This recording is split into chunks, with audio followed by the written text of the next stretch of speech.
Hello everyone and welcome back to some more of our Dominions 5 Multiplayer Showdown. This is actually going to be turn 2 for our playthrough here, and I'm still joined by my faithful advisor Chris, who we actually just jumped right into the game. We haven't even looked at the map yet. We're starting right now at the messages screen just because there's a couple different messages and proclamations we've got here. The proclamations obviously are just people who have picked their profits already, and we can see that we've got Man, Ulm, Pangea, and Utgard who all have their profits, but there's this is only 4 people, so there's half of us, including myself, that have not picked a profit yet, so that'll be interesting to see who picks what. And the fact that half the game is held out on picking profits is kind of interesting. We know why we're doing it, but there's 3 other people out there and we're not entirely sure what their intentions are. But we'll go over the message from Man first.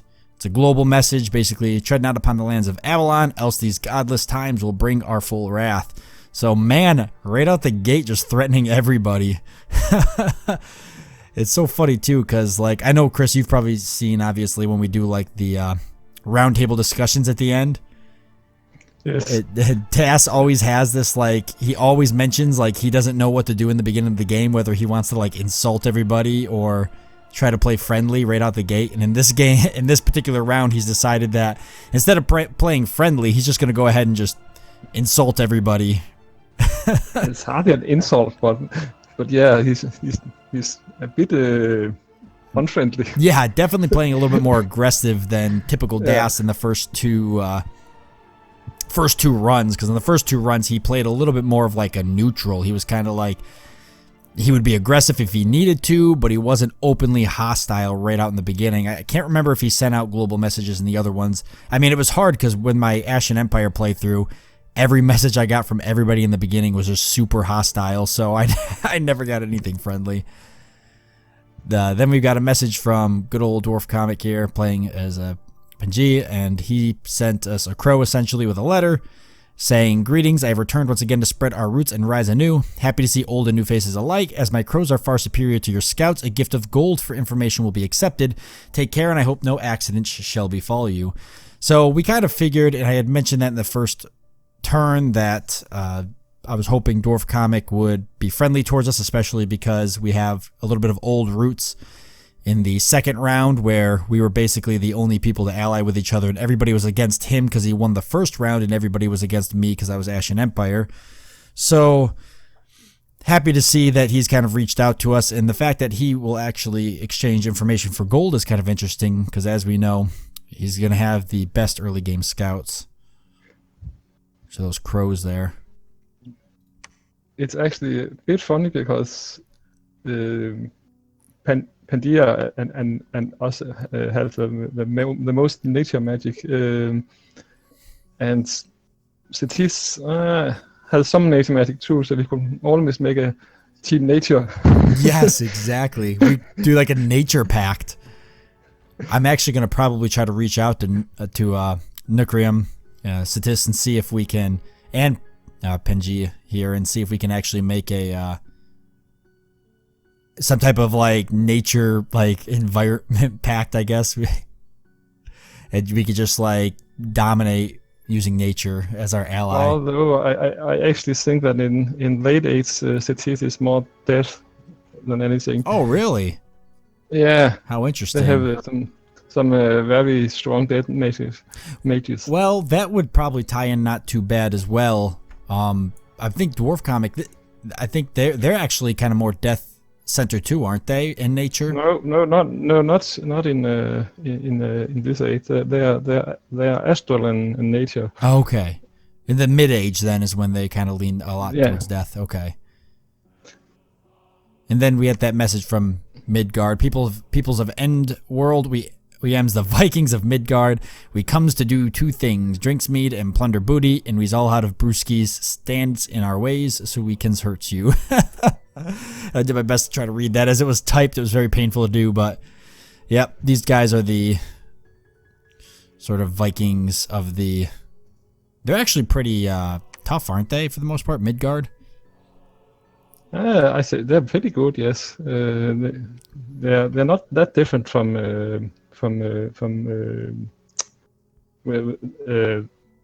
Venheim in in the Middle Age. So it's just Wenheim with some changes, but not big changes. I don't think they have any Valkyries anymore. I was gonna say, yeah. I was just gonna ask. They don't got the. I haven't looked at Midgard at late age, and I was gonna ask if they have the Valkyries still, because those things are out of control. But they still have the Vans.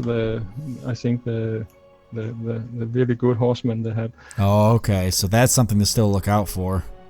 Yeah. All right. I guess we're gonna go ahead and see what we've got. Okay. Interesting. Yeah. None of these are really too bad. Woodsman, blowpipes, and bloodhenge druids. That actually might be a little tricky.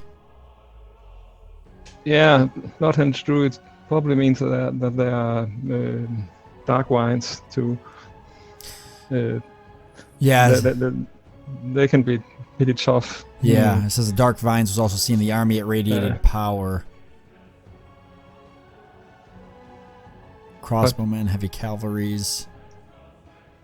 Can we actually go down there? It's not a river crossing. It's not, no, actually, which is odd. Yeah, it kind of should have been. Yes, it should have been. And maybe not, because our province actually is on both sides of the river, so I guess that's the logic. Oh, yeah, because right here's the... Yeah, good point, good point. So we actually kind of would travel around the river through the mountains down. Yeah. Huh. I don't know. It this may is be all better tough. to take the other province to the south. Yeah, you're thinking here. Yeah, it's 30. Oh, they have heavy cav. Yeah, that could be a problem too. Crossbowmen and heavy cav here too. Yeah. Pegasus riders. What the heck? I think we could take the swamp with the Hydra. I think so too. Just militias and archers. Especially because the Hydra actually has swamp survival, so you'll have to fight better in the swamp than these humans. Let me see here. So we're putting the Hydra with our yes, with our Aqualite here. That was the plan. So I think it's gonna work out really good. Oh, he's undisciplined. I didn't even know that. I guess I did kind of know that. They are undisciplined, so that's their biggest weakness. If you make the attack or the move order now, go out in the main map and make the move order. Then okay, I'll put these ones. We're just gonna put him on stay behind troops, right, and just hold. No, he has to bless. Oh yeah, he's got to bless. That's right. We were looking for just blessing, right? Yeah. Purifying water. Two signs, so he blessed himself also afterwards. And then you might as well cast some spells if there are any. Yeah. Try. Yeah. We want him to advance and cast spells, or just cast spells? Just cast spells. Yeah, we don't want him to come forward. And can you click on cast specific spell again? Yeah. Let's see what he got. Sleep Ray, Fascination, Heal and Touch.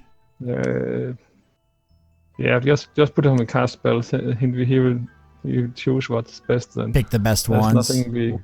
There's nothing we absolutely want to cast here, because Wine Arrow is good if the enemy is far away, and Tangled Wine is better if somebody tries to get to him.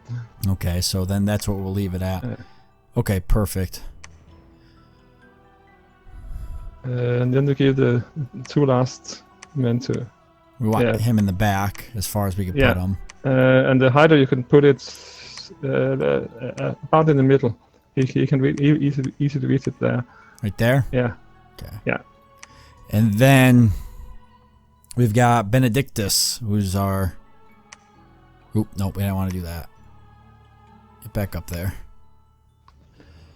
So is he's going to be our? We said we wanted him to be the prophet. Yeah, exactly. Okay. Become prophet. Nice. So we gotta wait one turn for that. And then we have to decide where to attack. I know that's the army.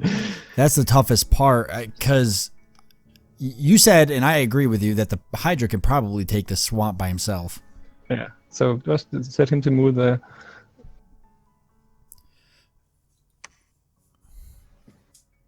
Yeah, I think he's gonna be able to do that. It's just that shouldn't be any problem at all, unless they bypass the Hydra and kill him or something like that. But usually that don't happen.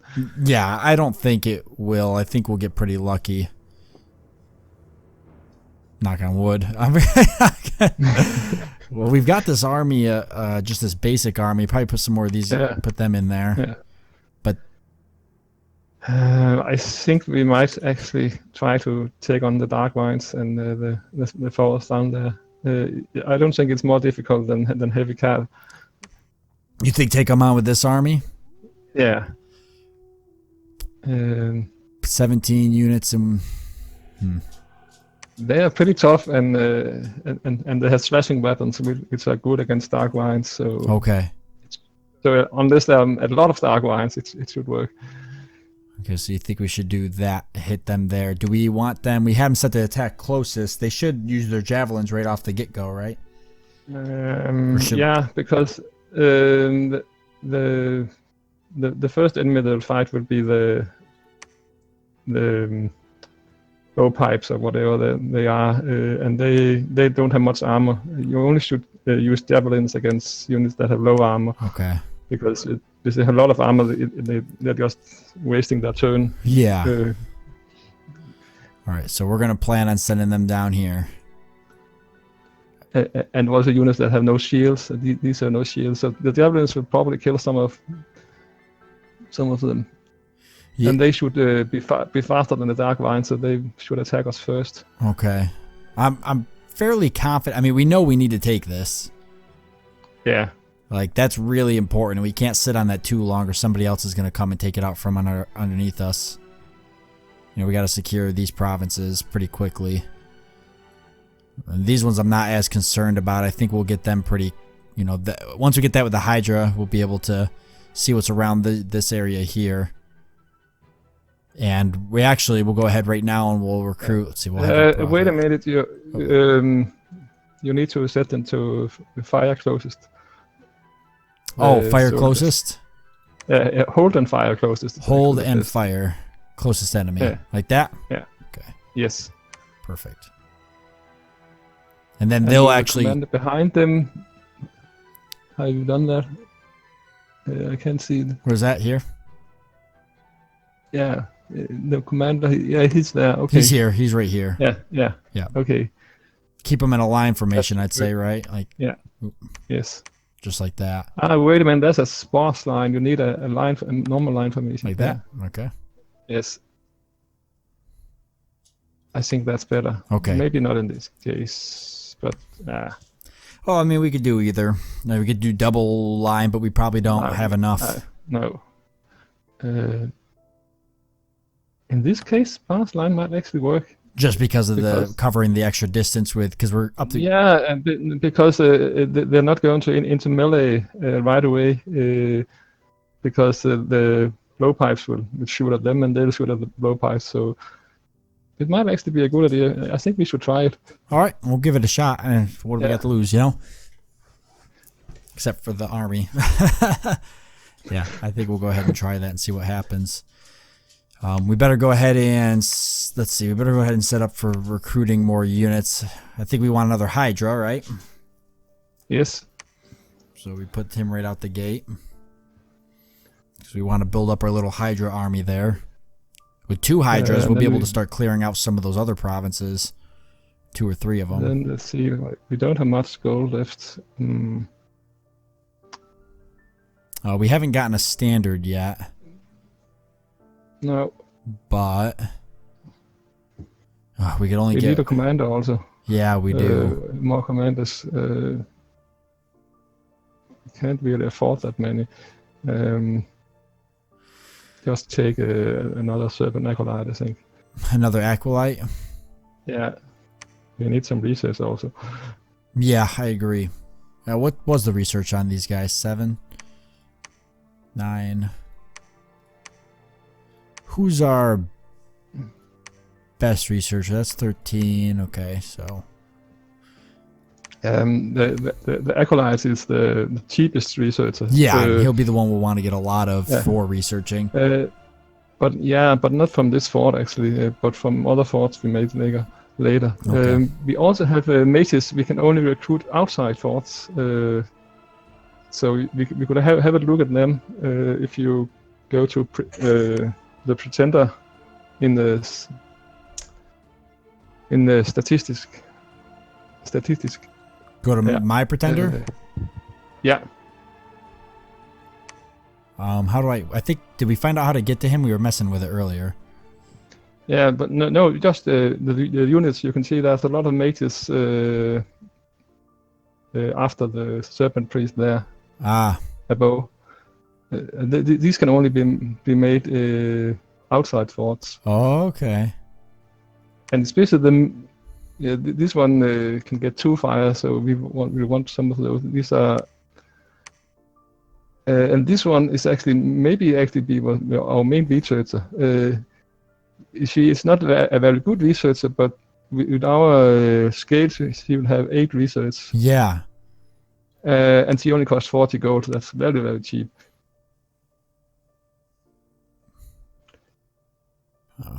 These guys, I don't think they're not very handy. Want to make heretic, firepower, fire resistance. So there's another. And these are good because they're disease healers. Oh, look at that. Yeah. So we want some of them in our armies at least. Okay, so we'll want to mess. And they're also one of the only way to get earth magic. Okay, perfect. So we're going to want to mess with those when the time comes. So we got our recruited units. We've got our orders set. Oh, we got 45 more gold. Do we want to... We can get 2 more of these guys, or we can get a standard. We get a standard and one of them, actually. Oh, perfect. So that's what we'll do. Yeah, it'll be handy having that standard. We'll probably just... Once we win that one province there, we can figure out... We get another commander or something, get them down there. Or whatever we got to do. Ooh, now it's up to the scout here. Let's see. Just send him... Probably down towards the farmlands, right? Yeah. Yes. We got to see what's going on down there. All right. I'm really curious who's around us. I don't know if I want to send any messages off until we figure out like who's within our vicinity. Yeah, that's probably a good idea to wait and see. Yeah, because once we get an idea of who's around us, then we'll start messaging them, maybe trying to hint towards making a pact with 1 or 2 of the people that are nearby us. Yeah. Because I don't think there's a whole lot of use in allying people that are real far away. Protecting our borders also, is the most important. Because of where the map is, we actually at some point have to fight one of our neighbors, and because that we have land connection to probably. Yes. So it's probably either we'll have an enemy up there or an enemy to the south. Yeah, I'm thinking somebody up here is going to end up being on our hit list, because if we got to break through this here, you know, we can't spread just to here and stop. There's thrones up here that are pretty valuable. I mean, either way, we know we're going for this throne, which we talked about last time. That was a pretty big one, and we've already talked about water provinces. Yes. And it was the hydras we can actually take into the water, wasn't it? They only have swimming, so they can cross rivers, but not go underwater. They can't go underwater. But we can go straight for construction 4 with research, pretty early go for that, and then we can make manors of water breathing, and then we can have a commander take hydras underwater. Okay. And that'll be and since the hydra normally it's a bit difficult to do that because you can only take a few units with you. But because the hydras are so strong, you only need a few units to take a water province. Yeah, exactly. So they're actually good at it. Yeah, even if you could only take, I don't know remember what the number is, but even if you could only take 5 of them, that'd be enough to take a water province. Easily. Be enough to take a couple water provinces. Perfect. Well, I guess I think, is there anything we're missing? I think that's it. Yeah. I also think it's everything we need to do. Okay, perfect. So then we're all set and we're all done with turn 2. I'll go ahead and send this one in and we'll be waiting for turn 3. So. Oh, wait a minute. I think we should do one thing. Yep.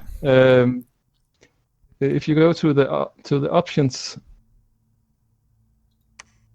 and then set view game settings, because we haven't actually spoken about this. We have some multipliers here. Yeah, we did actually. I completely forgot to mention this, and I meant to actually even mention it in the announcement video, but I couldn't bring this up. But yeah, we actually ended up upping a lot of this, mainly because we were hoping to get a quicker game, so we didn't end up with a 7-month-long game like we did last time. But actually, they are not up so much as Waystar said. So maybe our pretender is not completely optimal. Yeah, I believe he said it would be 150 money and resource multiplier. It's only 100. So it's a bit less.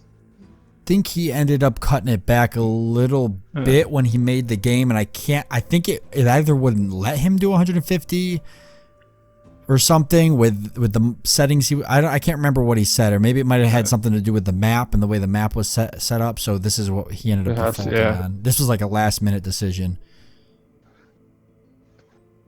But I think our pretender build would work pretty well anyway. Yeah, I think so too. And that was kind of like, and that's a good point, because I actually got a lot of people asking me like why the pretender was set up the way it was. So this is a good point to highlight that this is why he's set up like that, because there was multipliers here that we could take advantage of. Yeah, I mean, normally I would have picked more resources for a faction or nation, but with extra resources from this, it wasn't so necessary. Yeah, exactly. You can remember I changed it shortly before we started this. I do remember, and I still think we're gonna. I still think it's a strong pretender for what we're doing. We may not have as much. I guess we'll see once we start running into other people's. It also depends on what other people pick for their pretenders, and once we start running into these other armies, it's going to give us a really good idea of like how far behind or ahead we are in compared to everybody else's income. I think I can promise our expansion will be just as good as most other people, even without an pretender to expand. Yeah, as some of the other may use. Yes, exactly. I mean, we're really trying to shine with our blessings and everything. That was really important. Was trying to get a really good blessing for our hydras and the cataphracts when we get them. Yeah.